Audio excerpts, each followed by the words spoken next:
Chris Sewall here, baseball card collector, investor, dealer, in that order.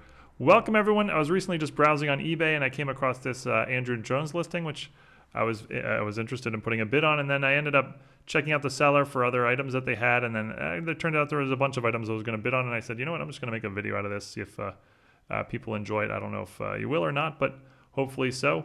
This card is a type of card I love to buy. It's a what I could call low supply, low demand card. I mean, there's not a lot of Andrew Jones collectors out there at the moment, but there's a few maybe. And this is a card serial numbered out of 30 from 1998. That's a very, very rare card. So this is the kind of card you can, if you're not in a rush, you can set a really, really high asking price and just wait for the right buyer to come along. You can see it was at $59 with just a few hours left. I came down here and I saw that the seller offers combined shipping, and that's often something to look for when you're buying singles in auction, because they charge $5 shipping, which is a lot for a single card, but if you buy a bunch and you can get, the combined shipping, that can often reduce. So I checked their other auctions, and yeah, like I said, they had quite a few that I was sort of interested in. And just to be clear, I don't know this seller. I've never bought from them before, but I just happened to run into the Andrew Jones card and check their other listings to see what else was going on. And yeah, there was the Andrew Jones. There was this Jim Edmonds 1/1 from 2003, which was very intriguing. It's a very early 1/1 card. It was at $100. This 2000 Wade Boggs early jersey card of Boggs. I like early jersey stuff, especially when it's just a couple dollars. Another early jersey of Andrew Jones. That one's numbered out of 66. It was also at $1. Another early jersey of Carl Yastrzemski was at $1. And yeah, so there's already a number of cards I'm sort of interested in. So the combined shipping is definitely going to be something to look at. An early refractor of Terrell Owens, numbered out of 101. It's sort of like a gold xfractor. It's nice. Same set of Todd Heap, same sort of thing at a 101. As hockey, Tony Esposito card I wasn't familiar with, so wasn't going to bother. There's a Ron Hextall Mirror Red. I don't know a lot about hockey, but I know a little bit. Here's another really intriguing one. 1999 1/1 gold label of Theo Flurry. Needed to research that a little bit. Two hockey inserts I wasn't interested in. Some Epics Moments from Pinnacle. I don't know anything about those, so I wasn't going to bother. There was a mantle auto that don't want to play around with that. A couple other cards I wasn't interested in. Then there was this really interesting 2001 Donruss Classic combo. It was a dual jersey of Phil Rizzuto and Yogi Berra. That looked really nice, so that was one I was going to check out. A couple more X-Fractors, some X-Fractor baseball, like cheap stuff, a Todd Zeal numbered out of 50 from 2003, and I also took a look at this Darren Erstad numbered out of 57. So I think there was something like 12 cards out I was going to look at, do a little research on, and perhaps put a bid on. And all this stuff is stuff that I like to buy because, again, I call it generally low supply, low demand stuff, but not zero demand. Like, there are buyers for this stuff, and it's fairly tough to find. But you can often get this kind of stuff cheap in auctions and then price it higher on yourself on eBay, or I'm going to use COMC for selling any of these that I end up winning, and I'll show at the end which ones, how I did. But also, there's a long shot that there'll be some grading potential in some of these cards. I don't sort of factor that in because on eBay it's really, really tough to do. But you saw I was checking the Andrew Jones, looking over it, looked pretty mint. But now I needed to sort of research the price on the Andrew Jones. It was at $59, and I was trying to find comps for it. I actually found another sale of this card. You can see it was listed at $200 or best offer. So it's sort of important to know what the exact offer was. So I went to 130point.com. That's a place where you can see what the actual offers are. So I cut and paste the eBay title in there, and it shows that it sold for $150. So it was listed for $200. It sold for $150. That's a good data point for the value on that card. But I was looking at some of the other names. Rusty Greer sold for $34. Andy Pettitte, $22. Barry Larkin, $63. I mean, Barry Larkin's a Hall of Famer. Edgar Martinez, $56. He's a Hall of Famer. Here's a Barry Larkin graded for $350. I wouldn't consider that a data point. But I mean, $150 was what the Jones sold for. But if you compare it to the other ones, that actually seems high. Because, again, Barry Larkin, Edgar Martinez going for around 50 to 60. Those are both Hall of Famers. Andy Pettitte also, so I was thinking this is, well, it's probably something like a $75 card, but you could do what I do, list it as a best offer, price it really, really high, maybe get more like 100 to 150 at some point for it. So I decided to put in a bid of $81, and I use Gixxon. It's a sniping service, and it's especially important when you live in Europe and all auctions end in the middle of the night. So basically what Gixxon is going to do is they're going to put in the bid for me with like 2 seconds left in the auction. You can see there's about 10 hours left in the auction at this point. But now that it's in Gixxon will put in the bid of $81 with 2 seconds left. All right, next card I went to look at is the Jim Edmonds, and this was an appealing one. Early 101s. I mean, there's another card, low supply and low demand. Not a lot of Jim Edmonds collectors at this point, but this is one of his early 1-of-1 cards. So, I was trying to get a sense for what this might sell for. First looked at other Jim Edmonds 1-of-1s. Don't want to look at active items. Never want to look at like listed items. Only want to look at sold, completed sales. There was no other 1-of-1 Jim Edmonds card that had sold from 2003. There was one listing, but it was a eBay 1-of-1. That's not a comp at all. So instead of that, I decided to try to see if there were any other cards from that set that were 1-of-1s. Leaf certified black 1-of-1 from 2003. Hopefully there'd be a couple sales. Again, there's a bunch listed. Never look at listed prices. That's just people can list things for whatever they want. Those aren't good comps. So look at that. Rafael Palmeiro 1-of-1 auto for 150 is a listed price. So that actually is sort of a bad sign for the Jim Edmonds 1-of-1, which is not an auto, already being at over 100. Here's some completed sales. These were all patches and autos. I was looking for something that wasn't, because the Jim Edmonds was not a patch, not an auto. Dontrell Willis went for $276. That was not a non-patch, non-auto. That was a surprisingly high price. Barry Larkin went for $300. Torrey Hunter went for $61, and Ryan Klesko $100. So it's sort of all over the place. I kind of considered Torrey Hunter to be the best comp to Jim Edmonds on there, and the Hunter went for $60. The Ryan Klesko, who I would put Edmonds ahead, did go for $100, but given that this was already at over $100, I decided not to make a play for it. Okay, now the Wade Boggs, this is a card I wouldn't consider, but because I'm potentially buying other things from the dealer, and it's at $1, I mean, this is the type of card where with $5 shipping, it's probably not going to be worth it, but if combined shipping makes shipping, $1 to $2, well then maybe it will be worth it. So there are a bunch of cards like this in this order, and I went and checked real quick to see if there were completed sales of this card. Here's a listed price for $200. That's why you can't use listed price, because people are ridiculous a lot of the times. But yeah, here's a copy of the card that sold for $10. So this is a $10 card, great COMC card. Send this to COMC, price it at $15. That'll eventually sell. It might take a week, a month, it might take 6 months, but that'll definitely eventually sell. It's an early Wade Boggs jersey card, and it's a reprint of his Topps rookie, which people like as well. So it was at $1. It was at 99 cents. I decided I'll put in a bid on this card. I don't want to spend much for it, but yeah, why not? Since I'm putting in other things, here we go. So I just put in a bid of $5 and change, and that way if I win it, plus the combined shipping, I'll maybe be in it for $7, and I can price it at $15 on COMC. Very similar card here, the Andrew Jones. It's at $1 with no bids. So a good chance you can win it for $1 or maybe $2 type of thing. And this is the type of card, send to COMC, price it at $10, accept offers down to $7, and it'll probably eventually sell. So I put in a bid of $2.56. Next is the Carl Yastrzemski, and this is from the same set as that Wade Boggs. Yastrzemski is probably going to be more than Wade Boggs in terms of value, but another early jersey card and a reprint of his rookie. So it's going to have some nice demand. There's the one that's available at the moment. There's one available for $30 or best offer. Again, asking prices are not good ways to get comps, but here's one that sold for $14. That looks to me to be a great data point. That's basically exactly what I would have predicted. Here's another one for $15. Given that the Boggs sold for $10, Yastrzemski, that makes sense. Probably sells for a little more. So, and it's currently at 99 cents with no bid. So there's a good chance I'll be able to win that card for just a few dollars. I went ahead and put in a bid of $8 on Gixxon for it. And if anyone wondering why I put in $8.56, that's just for like a tiebreaker. If somebody else also puts in a bid of $8.50, something like that. But the next card was an intriguing one, 2003 Topps Chrome Terrell Owens Gold X-Fractor, serial number out of 101. This is a early X-Fractor. You can see there was a couple available for sale, or there's only one available for sale. It was at $259, but again, don't want to look at those. There were actually 3 sold, one for $250, and then one for $155. But the thing is, it's a different card. If you look at this is card number 97. The 3 that sold here were all 38, but they're from the same set. So Terrell Owens must have been in that set twice for whatever reason.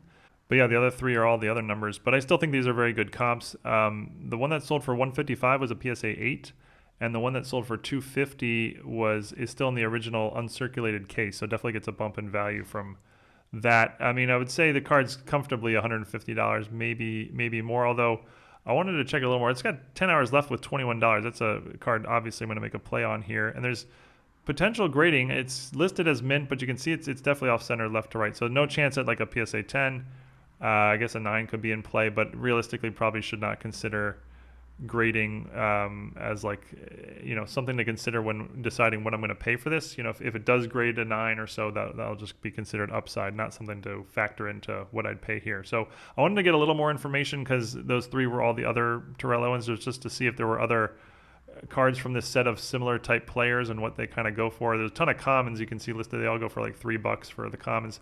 LaDainian Tomlinson went for $250. He's probably a pretty good comp to Terrell Owens. And so that might suggest that my 150 evaluation might even be too low if the Tomlinson, the LaDainian Tomlinson went for 250. But here's one that suggests this may be too high. Jerome Bettis in a PSA 9, probably a decent comp to Terrell Owens, only 100.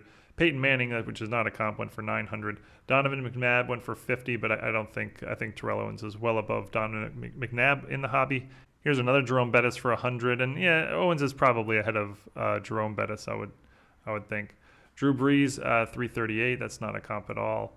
But I think there's enough here to suggest that 150 is probably about what it's worth. Maybe we'll say 125 to be, on the safe side. So again, it's at $21 with 10 hours left. I'm definitely going to be putting in a bid here. Valuing it at $125, I would happily pay about $75 for it. So putting a bid of $76.56. And $75 would be basically 60% of what I'm valuing it at. Another card from the set, Todd Heap. Remember the commons were going for about $3. Todd Heap I think is a little bit better than a common. So just putting a bid of $2.56. And again, this is not a card I would be bidding on normally, but because I'm bidding on other items from this seller, I could just throw in a bid here and get the combined shipping. Here's a 1996 Select Certified Mirror Red Ron Hextall. I'm not a big hockey guy, but I do know a lot about this set actually. And I actually had a few of these cards from this set recently from hockey. And I know it's about, I would estimate like this is about a $15 card. So I would just put in a bit of $5 here. Here's a really cool card. 2001 Donruss Classics combo. Yogi Berra and Phil Rizzuto. It's an early jersey card. It's got a bat and jersey of both of them. Berra on the front, Rizzuto on the back. And it's serial numbered out of 50. This is a really interesting set. I wasn't sure what this was valued at. You can see it's at $26 with 10 hours left. So I wanted to check if there had been a sold copy of the card. There was none available for sale other than the one that was up for auction.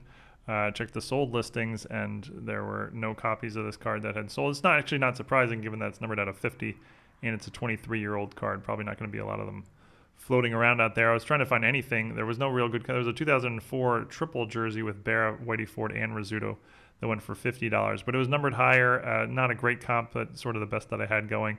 So I just tried to see if there's any other cards from this set that had sold. 2001 Classic Combos jersey, and I needed numbered out of 50. And it looked like the ones with players on the front and back were always numbered out of 50, and there were actually quite a few examples. So I did get some good comps here, and there was actually a Yogi Berra from the set, but not the dual one, just Yogi Berra by himself. That was numbered out of 100.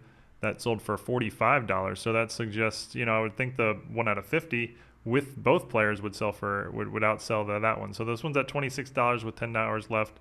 The Berra alone sold for $45. I would think this would be sell for higher. But then I went and saw some of the others out of 50, and it sort of didn't give us good news. Willie McCovey and Orlando Cepeda out of 50 went for $23. Johnny Bench and Joe Morgan, which I would actually consider to be a pretty good comp for Rizzuto and Berra, went for $22. Rizzuto and Berra played earlier, in the 50s more, whereas the Bench and Morgan were more like the 70s. But in terms of like star power in the hobby, that's a pretty good comp there, and it only went for $22. And then there was an Eddie Matthews and Hank Aaron that went for $46. And Eddie Matthews and Hank Aaron are definitely better than Berra and Rizzuto. So 46. It's now we're sort of getting a range of different suggestions. It seemed like it was more than 22, more than 45, less than 46, equal to 22. It was sort of all over the place. The card's already at $26, so I decided not to put in a play for this card, although I really, really liked it. I kind of wanted to. But that was just what I decided in the moment. 2003 Topps Chrome Todd Zeile xfractor. It's still numbered out of 50. This isn't worth much, but low supply, low demand. It's at $1 with no bids. If I win this for $1, that's fine. I can send it to COMC and price it at $5. So just put in a bid for $1.56 on the Todd Zeile. And another similar thing, Darren Erstad, who's like not a common, he's like slightly above a common, same sort of thing. If I could win this for $1 or $1.50, I would be fine with that. Anything else, I'll just pass. So put in a bid of $1.56 on the Darren Erstad. And then there was the Theo Flurry, 1999 Topps Gold Label, Black Label, 1/1 Theo Flurry. 1/1s from the 90s are very, very tough to find at this point, so I was very intrigued by this card. Definitely interested in it. It was at 165, as you can see. And I don't know hockey a whole lot. I recognize the name Theo Flurry, but I didn't know how good he was. So I went to his Wikipedia page to see if he was a Hall of Famer. He is not. But again, I recognize the name, so I know he's not a common. I know he's better than a common. Just really quickly went to his hockey reference page just to kind of get a general sense of how significant or how relevant of a player he was. He played in 7 All-Star games. That's obviously quite noteworthy, and he's 67th all-time in career points. So again, not a Hall of Famer, but also not a common, a relevant player. So going back to the card now, I got to see if I can find some sort of comps for this card. I assumed there wasn't going to be another Theo Flurry 1/1 from the 90s that had sold, but perhaps there were some other, Black Label 1/1s from that year in hockey that had sold her. And as I was researching it, I thought I had found a total bargain of a deal. 1999 Topps Gold Label Torrey Holt rookie, Black Label 1/1, listed for $40 as a buy it now. That would have been a total bargain price for $40. But I went and looked at it. It actually doesn't have the 1/1 stamp, so it's not really a 1/1. So who knows what that's worth, but nowhere near what I was initially thinking. There was a Matt Williams, that's baseball, but probably somewhat of a comp to Theo Flurry. 1/1. It was listed for $250 as a buy it now. Again, list prices aren't great comps, but actually that sort of suggests that it's worth less than that, if you will. So went down to look at the sold listings, which again is what you really want to see when you're researching the value of your card. And there just wasn't a whole lot here. There was a Vinny Castilla, was the only card from the set that had sold. That's baseball though. It was listed for $500, but sold as a best offer. There was also a good comp here, Curtis Joseph from a year earlier, 1998 Topps Gold Label, Black 1/1, and Curtis Joseph is probably a pretty decent comp to Theo Flurry in terms of not a Hall of Famer, but was a relevant player and a star for a number of years. And this went for $132, which was a little discouraging. That was quite lower than I would have thought. But it did say it has surface scratches, so perhaps the condition played a part there. I decided to check the Vinny Castilla as well, even though it is baseball, and baseball generally outsells hockey by a good amount, especially rare 90s inserts. But it was, again, listed for $500. It went to 130 point, and it shows that the best offer was accepted at $300. So, in hockey, I would think Theo Flurry is better than Vinny Castilla in baseball, but again, baseball outsells hockey, so you sort of have to factor all that in. With the Theo Flurry at $165 here, probably the right play for me was to not put in a bid, but I actually decided, kind of talked myself into it. Again, this is the kind of card I really like. This is the kind of card I can price real high. There's probably some super Theo Flurry collector out there who would love this card and would be happy to pay a high price for it, but that might take a long time to find. So if you're, this is not a card you can buy with a quick flip in mind, or, if you're not patient, like if you buy a card listed and a month later you're annoyed that it hasn't sold yet, this is not a good buy. But if you are patient, you're not in a rush, and you can take your time, this is the kind of stuff I like to play with a lot. So I put in a bid of $176. Given that I was already at $165, I figured my odds of winning that one were pretty low. But yeah, I put in a total of 10 bids with the seller, and when I finished, there was just under 10 hours left in the auction, so they were all going to end when I was in the at 3 a.m. for me or something like that. So I was going to find out the next morning if I had won any of them. So I woke up the next morning and found out I had won 6 of the 10 auctions, and sort of a good news, bad news thing. I won this Andrew Jones here for 99 cents, the opening bid. And when you factor in combined shipping plus sales tax, it's probably more like $3 all in for this card here. Nothing super exciting. This was really just a sort of an add-on card. Another one that was basically an add-on, won this Wade Boggs for $1.47. Again, when you consider there's combined shipping, I'm probably all on this card for maybe $3 to $4, and I'll expect to sell it for $10. So yeah, okay, nothing wrong with that. But the card I wanted to win the most actually did not win. You can see here you didn't win this auction. That was the Andrew Jones 98 Pinnacle Certified Mirror Gold out of 30. It ended up going for 114. Remember, I put in a bid of 81, I believe, and so I wasn't close to winning this. There had been a sale before, remember, of $150 for this card, so I could have been higher than 81 for sure, but I don't think I would have been over 114. Oh, that was the card I really wanted the most. That was the one I was the most intrigued by. I thought it had some nice upside. I did win the Carl Yastrzemski here for $4.25. Remember the Comps for it were like $15. I'm probably all in it for $6. Did not win this Todd Zeal. I put in a max bid of 150 and got up bid to 181. Don't really care about that one. I did win the Ron Hextall. I put in a max bid of 550, won it for 425. So I'm probably all in for about $6. I would expect to sell it for around 15. The Terrell Owens, I was surprised that I won. This one, remember, I comped at 125 conservatively, maybe probably closer to 150, and I won it for $71. I had a max bid of 76, so I think I did really well here. Again, this will not grade a PSA 10, so there's not going to be tremendous upside over that, but that was probably the best buy of the group. I won the Todd Heap here for $2. Great. Yeah. Okay. Cool. And I did not win the Darren Erstad. I'd put in a bid of $1.50. Somebody won it for $4, so no big deal there. I also did not win the Theo Flurry, and I was really close. I put in a bid of $176.56, if you remember. So I was just $1 short. If I put in a bid of 181, I might have won it. I would have liked to win this, to be honest. It would have been a fun card to own and see what you can get for it, but it was not meant to be. So I did not win the two most expensive cards. I was looking at the Andrew Jones Mirror Gold and the Theo Flurry 1 of 1. Would have loved to win either of those. But I did win the Terrell Owens, and you can see my total order here was $83.98, $7 shipping, $5 tax. So $12 for shipping plus tax. There were 6 cards in total, so think about $2 per card in addition to the price. So if you want to take like the Wade Boggs, for example, I paid $1.50, add $2, so I'm in it for $3.50. And yeah, I think that's a $10 card, so doing well there. And the total order, as you can see, was $96.04.